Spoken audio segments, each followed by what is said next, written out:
নমস্কার দর্শক বন্ধুরা, অল ইন ওয়ান কিচেনে আপনাদের সকলকে স্বাগত। আজ আমি হাজির হয়েছি সয়াবিন আলুর তরকারি নিয়ে। এটা একটা সাধারণ ঘরোয়া টেস্টি রেসিপি। সাধারণত ছোট বড় সকলেরই খুব প্রিয় হয় এই সয়াবিন। তার সপ্তাহে এটা কিন্তু আপনারা একদিন রাখতেই পারেন মেনুতে। তাহলে চলুন আমি কীভাবে করছি দেখা যাক। আমি একটু কড়াইতে জল গরম করে নিয়েছি, তাতে একটু নুন দিয়ে চাঙ্কি সয়াবিনগুলো দিয়ে দিয়েছি। এগুলোকে আমি একটু বয়েল করে নিলাম।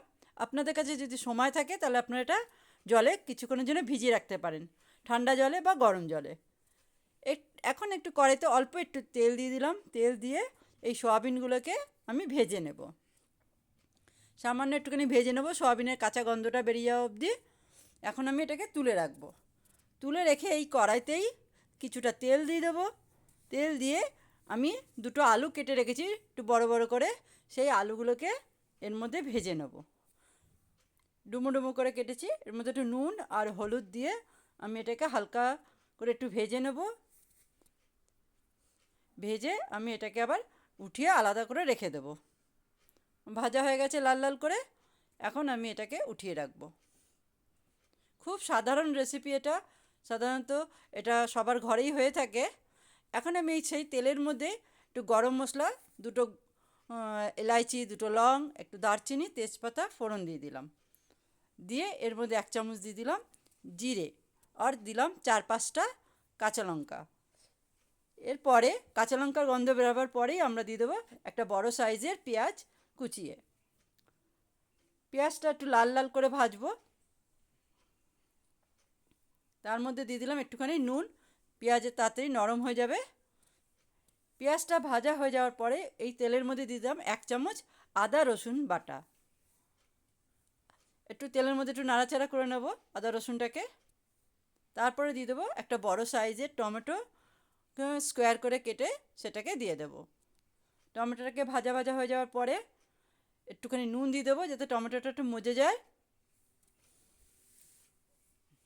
এখন এর মধ্যে আগেই একটুখানি আমি একটু জল দিয়ে নেব। তারপরে এর মধ্যে আমি শুকনো মশলাগুলো দেব।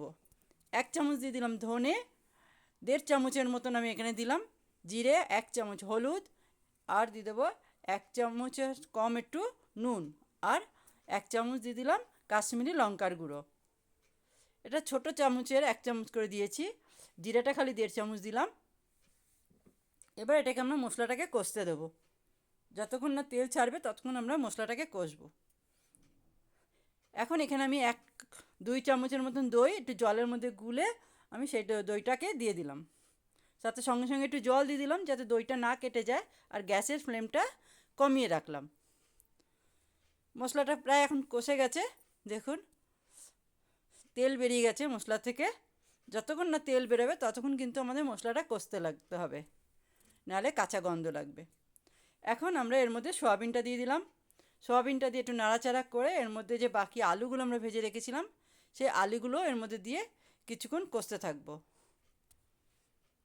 বেশ ভালো একটু ভাজা ভাজা হবে। তারপর আমরা এর মধ্যে গরম জল দিয়ে দেবো, একটু ঠান্ডা জল কিন্তু না, একটু গরম জল দিলে ভালো। তরকারিতে সবসময় যদি একটু গরম জল দেওয়া হয় তাহলে কিন্তু তরকারির টেস্টটা একটু অন্যরকম হয়। এখন এটাকে আমরা ফুটতে দেব। ভালোভাবে ফুটে যাবে, তারপরে দেখবো আমাদের নুন আর ঝালটা কতটা লাগবে।